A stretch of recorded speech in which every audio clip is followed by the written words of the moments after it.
नमस्कार मित्र आणि मैत्रिणींनो, मी PSI शारदा चोंदे। जे विद्यार्थी मित्र खूप सारे नवीन असतील, ज्यांना लेक्चर आवडले असतील, त्यांना प्रीवियस लेक्चर बघायचे असतील, अशा विद्यार्थ्यांनी STI RCP हे ॲप डाउनलोड करा। त्यामध्ये तुम्हाला झालेले लेक्चर बघायला मिळतील। तसेच जे कोर्सचे स्टुडंट्स असतील त्यांच्यासाठी या PDF सुद्धा ॲपवरती अवेलेबल करून दिलेले असतात। त्यानंतर आपण बघूयात, आज आपण ॲडजेक्टिव्ह बघणार आहोत। पार्ट ऑफ स्पीचचा हा थर्ड टॉपिक आपण बघत आहोत। बघा, या आधीचे आपण लेक्चर घेतलेले आहेत, ते ज्या मित्रांनी अटेंड केले असेल त्यांनी म्हणजे खूप छान, आणि ज्यांना करण्याची इच्छा असेल त्यांनी प्रीवियस लेक्चर ॲपवरती जाऊन तुम्ही बघू शकतात। तर बघा, आपण बघूयात ॲडजेक्टिव्ह म्हणजे नेमकं काय। तर भरपूर जणांना माहिती आहे ॲडजेक्टिव्ह म्हणजे विशेषण, पण ते विशेषणामध्ये सुद्धा काही प्रकार आहे। नेमके कोणतं विशेषण आहे, काही गुणवाचक असेल, गुणविशेषण असतील, कधी कधी आपल्याला क्वांटिटी ओळखायची असते, कधी कधी दर्शक म्हणजेच आपल्याला दाखवायचे असतात समोरचे, दूरची वस्तू असेल, जवळची वस्तू असेल, आणि एखाद्या नामाबद्दल म्हणजे एक्स्ट्रा माहिती द्यायची असेल, प्रोनाउनबद्दल एक्स्ट्रा माहिती द्यायची असेल, तर अशा वेळेस आपण ह्या ॲडजेक्टिव्हचा वापर करतो। तर ॲडजेक्टिव्ह म्हणजे नेमकं काय, तर एखाद्या नामाबद्दल किंवा म्हणजे सर्वनामाबद्दल म्हणजेच नाऊनबद्दल किंवा प्रोनाउनबद्दल विशेष माहिती सांगणे। आपण बघितलं होतं नाऊन नंबर 1 ला, त्यानंतर बघितलं आपण प्रोनाउन। तर नाऊनच्या ऐवजी प्रोनाउन आपण वापरत होतो, जेणेकरून आपल्याला ऐकायला सोपं वाटेल, बोलायला सोपं वाटेल अशा वेळेस। आणि आता आपण नाऊन आणि प्रोनाउन बद्दल एक्स्ट्रा माहिती जेव्हा सांगणार आहोत, म्हणजे तिची काहीतरी गुण दाखवणार आहोत, तिची क्वांटिटी आपण दाखवणार आहोत, अशा वेळेमध्ये आपल्याला ॲडजेक्टिव्ह वापरायचा आहे। तर आपण बघूयात नेमका ॲडजेक्टिव्हचा वापर आपण कुठे करायला पाहिजे। The word which gives more information about noun or pronoun. हे लक्षात ठेवा, काहींना वाटत असेल फक्त नाऊनबद्दल एक्स्ट्रा माहिती, तर तसं नाही।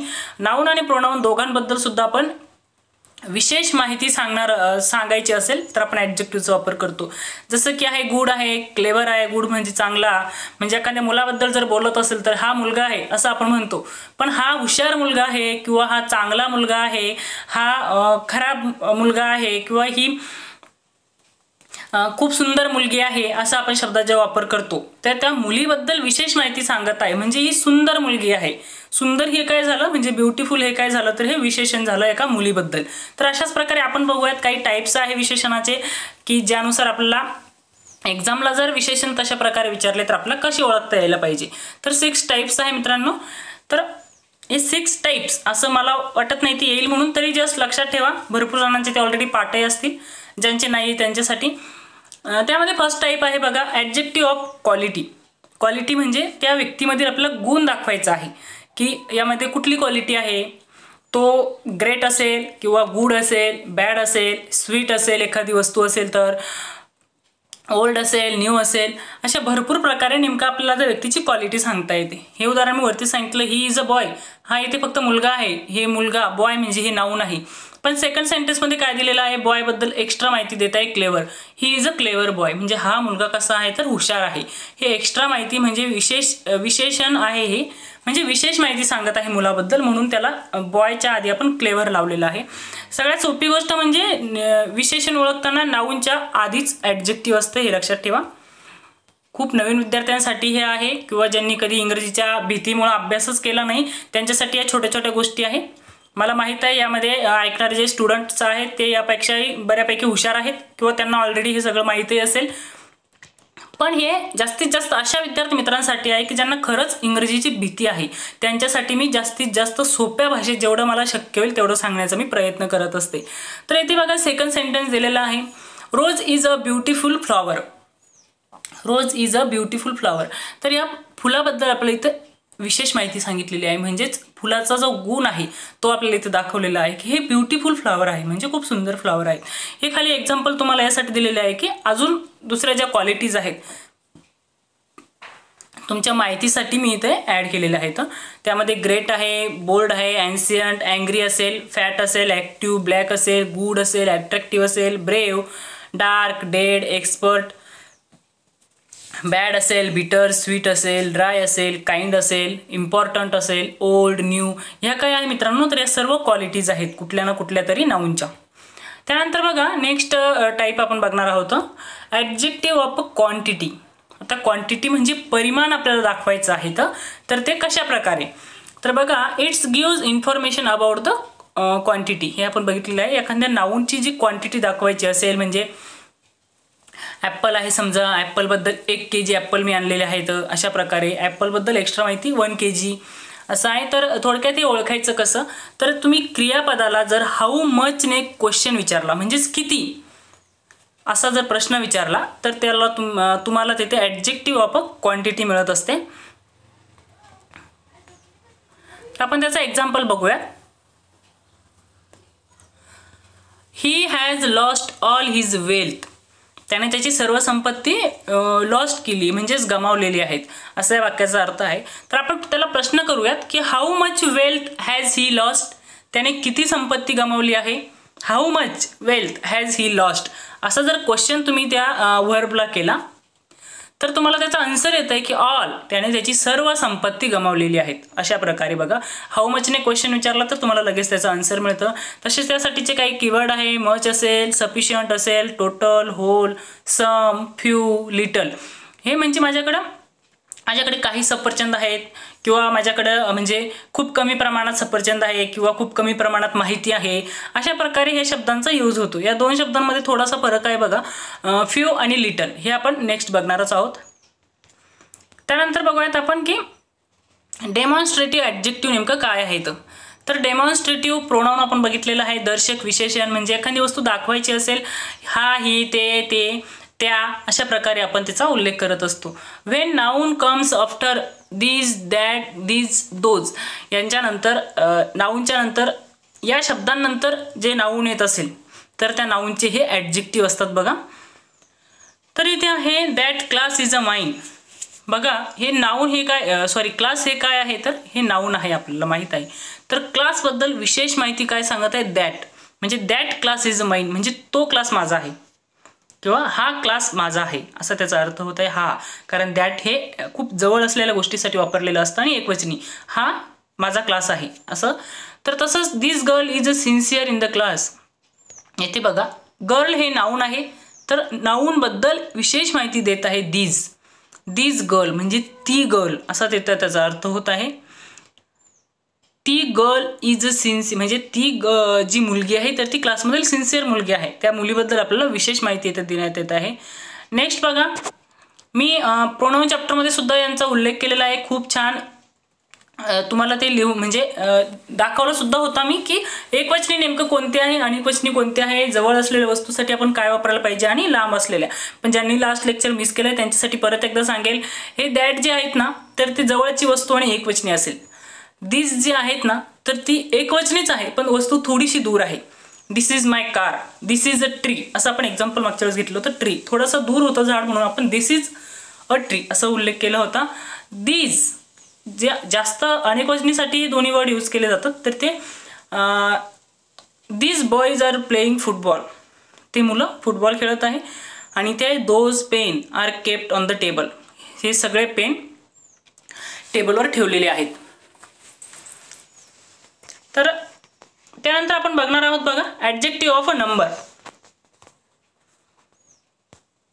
Adjective of number, the word which denotes and exact numbers of noun, म्हणजे ज्या नाऊनच्या आधी एखादा नंबर असेल, किंवा म्हणजे नंबरनुसार जर नंबरच्या याच्यामध्ये जर त्या नाऊनबद्दल विशेष माहिती सांगितलेली असेल, थोडक्यात 1, 2, 3, 1 ॲपल, 2 ॲपल असेल, 3 काऊज, अशा संबंधी ज्या काऊ आहे समजा, याआधी जर 3 असा उल्लेख केलेला आहे, तर या काऊबद्दल विशेष माहिती म्हणजे विशेषण, हे जे एक्स्ट्रा माहिती सांगत आहे, त्यातले नंबर किती आहेत, किती नंबरच्या काऊ आहेत, तर 3 नंबर अशा प्रकारे.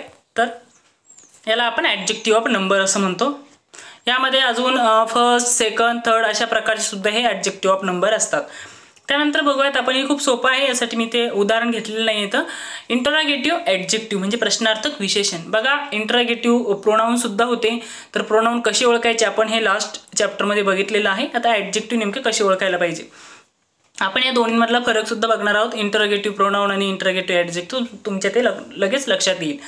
व्हॉट, विच, हुज या शब्दानंतर जर नाऊन येत असेल तेव्हा, आणि त्यांना प्रश्नार्थक विशेषण असं म्हणलेलं आहे. आपण त्यातला थोडक्यात फरक बघूयात. तर बघा हे आहे इंट्रोगेटिव्ह प्रोनाऊन आणि हे आहे इंट्रोगेटिव्ह ॲडजेक्टिव्ह. तर WH वर्ड नंतर व्हर्ब आला तर तो प्रोनाऊन असतो, हे इथे आहेच. जर या WH वर्ड नंतर व्हर्ब आला तर हे प्रोनाऊन असतं. आणि आपल्याला ॲडजेक्टिव्हची डेफिनेशन माहीतच आहे की नाऊनच्या आधी जे असेल WH वर्ड, जो कोणताही असेल WH वर्ड, तर तो आपला इथे ॲडजेक्टिव्ह असतो. खूप सोपं आहे.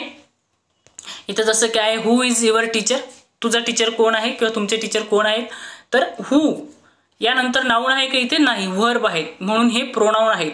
आणि हे व्हॉट नंतर हे नाऊन आहे, म्हणून हे काय आहे तर ॲडजेक्टिव्ह आहेत. ही छोटीशी हे लक्षात ठेवा. त्यानंतर हे बाकीचे उदाहरण सेमच आहे. What is, was it is, तसं इथे व्हर्ब आहे त्यामुळे हे नाऊन ॲडजेक्टिव्ह येत नाही.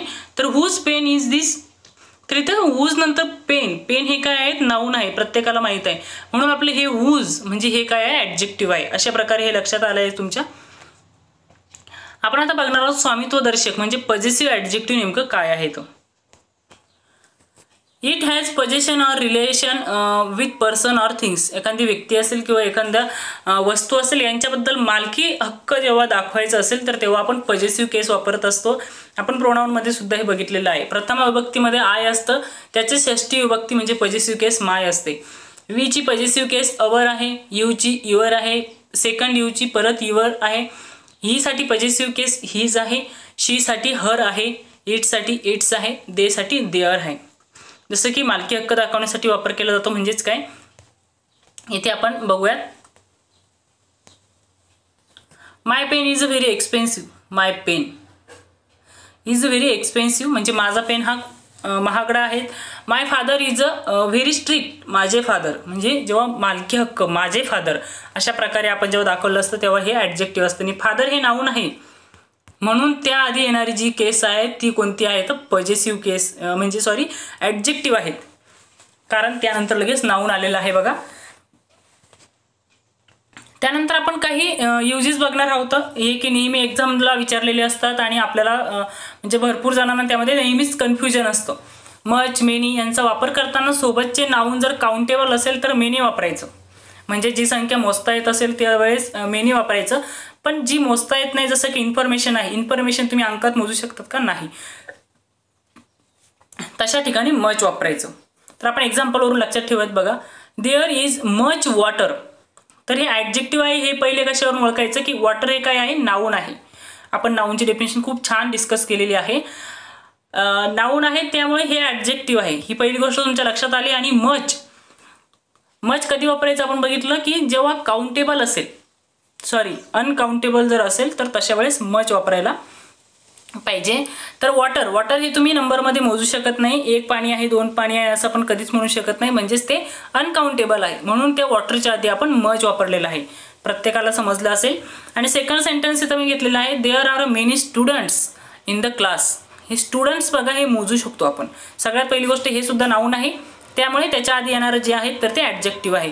मग आता ह्या स्टुडंट्सच्या आधी मेनी वापरायचं की मच वापरायचं ऑप्शनमध्ये दोन्ही पण असतात. हे स्टुडंट्स आपण मोजू शकतो.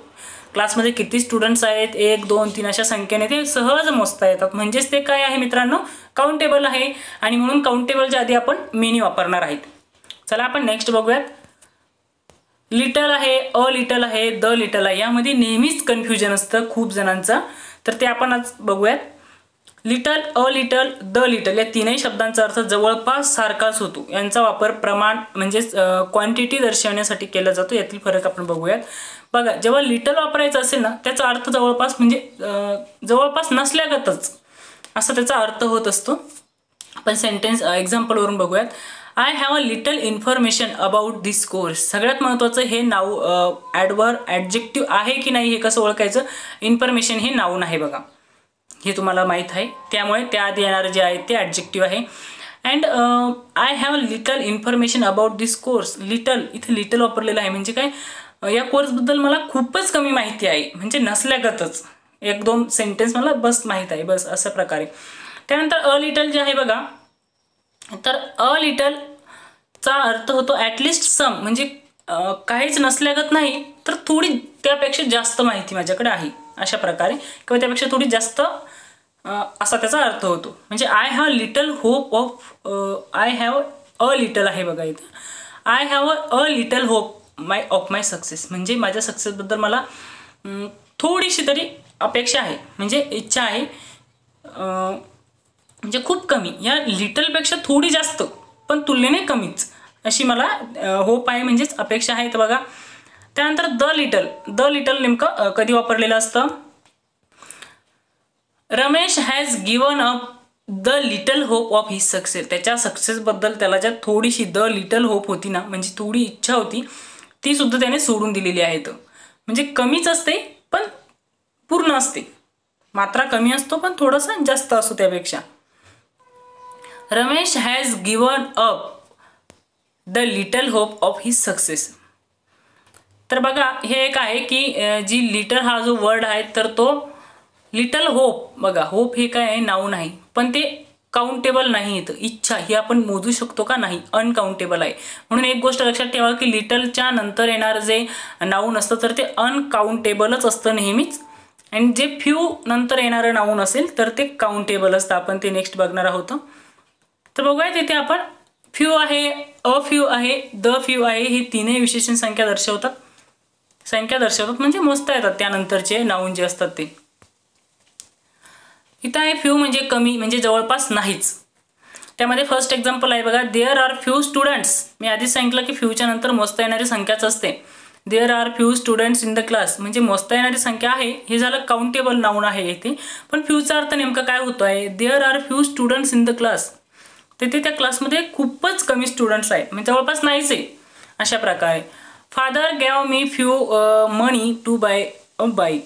माझ्या फादरने मला बाईक खरेदी करण्यासाठी खूपच कमी पैसे दिले. अ फ्यू काय आहे? अ फ्यू म्हणजे थोडे. A few boys are playing on the football, म्हणजेच खूप कमी विद्यार्थी आहेत जे की ग्राउंडवरती खेळत आहेत, खूप कमी बॉईज आहेत. द फ्यू थोडे मात्र संपूर्ण. The few friends have help me, माझ्याकडे थोडेच फ्रेंड्स आहेत पण ते खूप म्हणजे कामाचे आहेत अशा प्रकारे. The few friends have help me, जे की मला मदत करतात. त्यानंतर बघा अजून एक इथं तुम्ही लक्षात ठेवू शकतात बघा की हे जेव्हा द फ्यू असेल ना तर तेव्हा हे जे वर्ब असेल ना ते V3 मध्येच असतं, जेणेकरून तुम्हाला ऑप्शनमध्ये जर फ्यू असेल, लिटल अ फ्यू असेल आणि द फ्यू असेल तर तुम्ही हा वर्ब बघू शकतात. हे V3 जर असेल तर त्या ठिकाणी तुम्ही द यूज करू शकता. तर बघा हा सुद्धा नेहमी कन्फ्युजन म्हणजे वादाचा मुद्दा आहे. थोडक्यात भरपूर विद्यार्थी मित्रांना त्यामधला फरक कळत नाही. ज्यांनी खूप अभ्यास केलाय, ज्यांनी इंग्रजीवरती म्हणजे झोकून देऊन अभ्यास केलाय, तशा मित्रांना नक्कीच त्याचा हे फरक लक्षात आलेला असेल. एल्डर व एल्डेस्ट यांचा वापर कुटुंबातील सदस्यांसाठी होतो, हे वाक्य सगळ्यात महत्त्वाचं लक्षात ठेवा. आणि अजून एक गोष्ट म्हणजे एल्डर नंतर दॅनचा वापर कधीच करायचा नसतो. या दोन गोष्टींवरनं तुमचा एल्डर अँड एल्डेस्टचा प्रश्न कधीच चुकत नाही. बघा इथे एक्झाम्पल दिलेलं आहे की my elder brother is a teacher. माझा जो मोठा भाऊ आहे तो काय आहे तर टीचर आहे. बघा एक तर एल्डर नंतर दॅन येत नसल्यामुळं इथं विषय संपतो, म्हणजेच my elder brother is a teacher आणि Ramesh is a elder to Raju. बघा एक गोष्ट अजून आहे, भरपूर जणांमध्ये कन्फ्यूज असेल की आता इथं रमेश आणि राजू हे भाऊ आहेत की मित्र आहेत, हे कशावरून समजायचं? कारण आपल्याला इथं कुटुंबातील सदस्य असेल तरच आपल्याला एल्डर वापरायचं आहे ना. मग इथं आपण समजा हे ओल्डर आहे, ओल्डर वापरू शकत होतो कारण ओल्डर हे नात्यासंबंधी नसेल तर ते वापरायला पाहिजे. पण बघा इथे एल्डर घेतलेलं आहे आणि त्यानंतर समजा ही रिकामी जागा असते तुमच्यासाठी आणि त्यानंतर जर दॅन असतं मित्रांनो तर तुम्ही समजायचं असतं की ते ओल्डेस्ट आहे, म्हणजे ओल्डर आहे ते. कारण ओल्डर नंतर कधी दॅन वापरता येतं, वाक्यात दॅन नाही म्हणजे समजायचं ते कुटुंबातील व्यक्ती संबंधी आहे. जसं की आता यावरून तुमच्या अजून चांगलं लक्षात येईल. बघा इथं आहे ओल्डर व ओल्डेस्ट यांचा वापर व्यक्तींची वय किंवा वस्तूंसाठी केला जातो, म्हणजेच Priya is a older than Payal. बघा हे दोन जे सेंटेन्स आहे ते तर सारखेच दिसत आहे, जसं की इथं एल्डर काढलं असतं आणि इथे जे एल्डर लावलं असतं, पण नाही तर ओल्डर सोबत दॅन असतं म्हणजे असतंच, हे लक्षात ठेवा.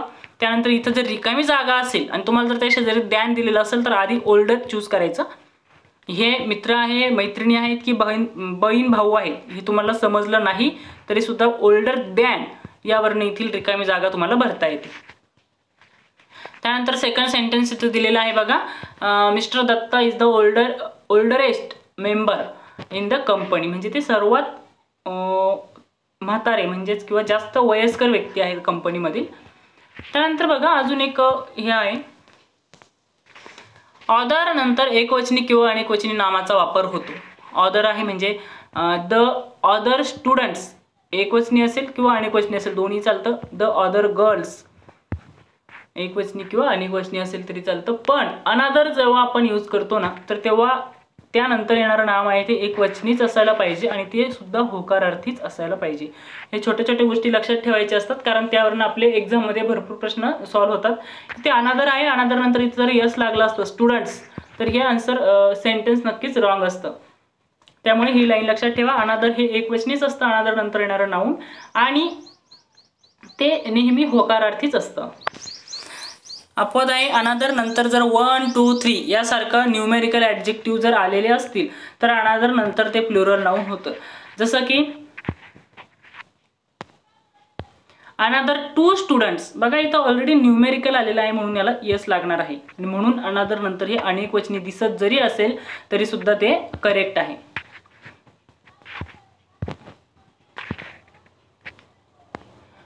इथे आहे बघा, एनी ऑदर व नो ऑदरचा वापर सिंग्युलर कॉमन नाऊन पूर्वी केला जातो व हे दोन्ही शब्द नकारार्थी वाक्यातच येतात. सगळ्यात महत्त्वाचं हे लक्षात ठेवा, एनी ऑदर आणि नो ऑदर हे वाक्य नेहमी नकारार्थी वाक्यातच येतात. यावरून तुमचे बरेच क्वेश्चन सॉल्व्ह होतील. I don't want any other book, I don't want any other book, मला कुठलंही बुक नको आहे, any other book. I don't इथे निगेटिव्ह सेंटेन्स ऑलरेडी आहे म्हणून हे निगेटिव्हमध्ये वापरलेले योग्य आहे. No other book is as useful as this, no other book इथे सुद्धा नकारार्थ ऑलरेडीच त्या वर्डमध्ये आहे, नो अदर बुक. त्यानंतर बघा एक हा रूल आहे, हा पण नेहमीच एक्झामला वारंवार विचारले जाणार आहे. सुपेरियर असेल, ज्युनियर असेल, सिनियर असेल, प्रायर असेल, प्रेफर असेल, इंटेरियर असेल, हे जे ॲडजेक्टिव्ह आहेत ना त्यानंतर दॅन वापरण्याऐवजी कधीही टूच वापरावा लागतो. तर हे कीवर्ड्स तुम्ही लक्षात ठेवा, superior, junior, senior, prior, prefer आणि इंटेरियर. त्यानंतर दॅन वापरायचं. She is a junior to me, sorry to वापरायचं, दॅन कधीच वापरायचं नाही. I prefer milk to tea. त्यानंतर आहे बघा, दॅन नंतर ऑल किंवा एनी असेल तर ऑदर घ्यायला पाहिजे. दॅन नंतर हे बघा इथं समजा सेंटेन्समध्ये दॅन यूज केलेला आहे. Varad is a cleverer than, than नंतर ऑल किंवा एनी असेल तर ऑदर घ्यावी. इथं दॅन नंतर ऑल आहे तर ऑल नंतर ऑदरच घेतलं पाहिजे किंवा एनी जरी असते इथे तरी ऑदर घेतलं पाहिजे, दॅन ऑदर, हे लक्षात ठेवा. आणि जर दॅन नंतर एनीबडी असेल, नोबडी असेल, एनीवन असेल, एव्हरीबडी असेल तर त्यानंतर एल्स घ्यावा. बघा छोटासा फरक आहे, त्यानंतर ऑल किंवा एनी जर असेल तर ऑदर घ्यायला पाहिजे आणि एनीबडी, नोबडी, एनीवन, एव्हरीबडी हे 4 वर्ड्स जर असतील तर त्यानंतर एल्स घ्यायला पाहिजे. बघा जसं की Anjali is a cleverer than anybody else, बघा एनीबडी एल्स पाहिजे, nobody else, anyone else, else काय जो उच्चार असेल तुम्ही प्रत्येकाच्या ह्याच्यानुसार तो एनीबडी, त्यानंतर सुद्धा एल्स घ्यायला पाहिजे. त्यानंतर नेक्स्ट बघा, हे खूप छोटे छोटे नियम दिसतात मित्रांनो, पण यावरती भरपूर क्वेश्चन सॉल्व्ह होतात, त्यामुळे तुम्ही नेहमी हे ऐकत राहा जेणेकरून तुमचे ते लक्षात राहून जातील. ते फर्स्ट टाइम जर तुम्ही लेक्चर ऐकत असाल किंवा इंग्लिशकडे जस्ट काही दिवसांपूर्वीच जर वळालेले असताल तर घाबरून जाऊ नका. याला जर तुम्ही वारंवार ऐकत राहिलात अशा लेक्चर्सला तर ते तुमच्या नक्की आपोआप लक्षात राहतील. आता बघा हे काही गोष्टी आहेत. नेक्स्टचा वापर क्रम दर्शवण्यासाठी होतो, तर जो नियरेस्ट आहे त्याचा वापर अंतर दर्शवण्यासाठी होतो. असे सेम वर्ड आपल्याला नेमकं इंग्लिशमध्ये कोणता कुठे वापरायचं हे खूप कन्फ्युजन असतं. तर I will come on next Monday, म्हणजे मी नेक्स्ट मंडेला येणार आहे. तर कम ऑन नेक्स्ट मंडे, याच्यासाठी नेक्स्ट मंडे म्हणजे पुढच्या सोमवारी मी येणार आहे. तर यासाठी म्हणजे क्रम दाखवायचा होता म्हणून नेक्स्ट मंडे आपण तिथे यूज केलेला आहे. पण आपल्याला आता अंतर दाखवायचं आहे, नियरेस्ट अंतर जर कुठलं यूज केलेलं असेल दाखवायचं असेल. औरंगाबाद इज द, इथे समजा रिकामी जागा असते, Aurangabad is the place from Nagar. म्हणजे इथे जर रिकामी जागा असते मित्रांनो तुमची, तर इथे नेक्स्ट वापरायचं की नियरेस्ट वापरायचं. समजा इथं नेक्स्ट वापरला असतं तर त्याचा काही मिनिंग होत नव्हता. Aurangabad is the next place from नगर.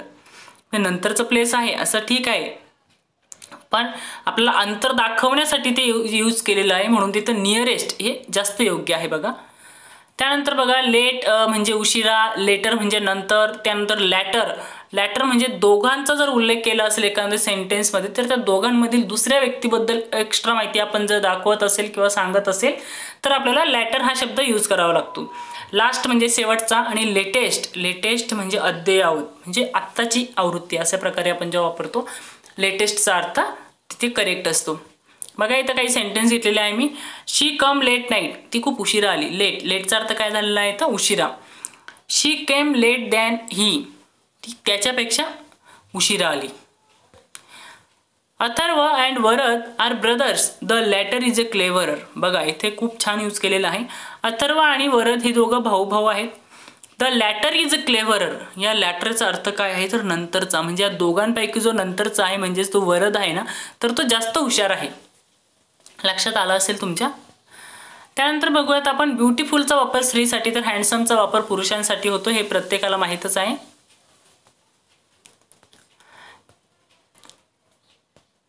इथे बघा लेसचा वापर प्रमाण दर्शविण्यासाठी होतो, तर फेवरचा वापर संख्या दर्शविण्यासाठी केला जातो. लेसचा वापर प्रमाण दाखवायचं असेल म्हणजे I have fewer money than you, he drinks no less than a litre of water. म्हणजे तो ड्रिंक केलेला आहे, drinks, he drinks no less than a litre of water. म्हणजे त्या 1 लिटर वॉटरपेक्षा ती कमी नाही आहे. नो लेस दॅन, तो जो ड्रिंक घेतलाय त्याने ती 1 लिटर वॉटरपेक्षा कमी नाही येतं. नो लेस दॅन, लेस हे प्रमाण दाखवायचं होतं त्यांना, याच्यापेक्षा कमी नाही येतं, प्रमाण दाखवलेलं आहे बघा. त्यानंतर नेक्स्ट याच्यामध्ये दिलेलं आहे लास्ट म्हणजे शेवटचा, आणि लेटेस्ट म्हणजे अद्ययावत, आत्ताची जी एडिशन आहे ती मी सांगितलं होतं. तर यामध्ये एक्झाम्पल आपण बघूयात बघा. Maya is the last girl in the queue. हे या क्यूचा अर्थ काय आहे बघा, तर रांग म्हणजे रो. आपण ज्या रांगेमध्ये उभा असतो त्या रांगेचा अर्थ म्हणजे क्यू होतो. तर Maya is the last girl in the row. Last म्हणजे शेवटची मुलगी आहे त्या रो मधली माया, असा त्याचा अर्थ होतो. This is the latest edition of my book. बघा लेटेस्ट एडिशन म्हणजे आत्ताची जी आवृत्ती आहे ती. लेटेस्ट म्हणजे आत्ताची आणि एडिशन म्हणजे आवृत्ती, ही लेटेस्ट आवृत्ती आहे माझ्या पुस्तकाची, असं त्याचा अर्थ झालेला आहे. त्यानंतर बघा फार्दरचा वापर कोठे होतो नेमका, आणि फर्दर खूप छोटासा फरक आहे. या अशा फरकामध्ये नक्कीच प्रश्न पडत असतो. तर फार्दरचा वापर अंतर दर्शवण्यासाठी, तर फर्दरचा वापर आणखी ॲडिशनल या अर्थाने केला जातो. म्हणजे Mumbai is a farther than Pune from Aurangabad. म्हणजे मुंबई ही पुण्यापेक्षा जास्त लांब आहे. कुठून तर औरंगाबादपासून. तर अंतर दाखवायचं होतं म्हणून फार्दर हा शब्द हे केलेला आहे यूज. बघा विद्यार्थी मित्रांनो, काही शब्दांचा उच्चार आपण रेग्युलर डेली यूजमध्ये खूप वेगळा करतो, त्याचा उच्चार थोडा म्हणजे वेगळा पण असू शकतो. त्यानंतर बघा नेक्स्ट आहे I will tell you further information of this matter. Further information म्हणजे मी थोडीशी तुला ॲडिशनल माहिती देऊ त्या मॅटरबद्दल, म्हणजे देईल किंवा मी सांगेल, अशा प्रकारे इथे त्याचा यूज झालेला आहे. तर धन्यवाद विद्यार्थी मित्रांनो.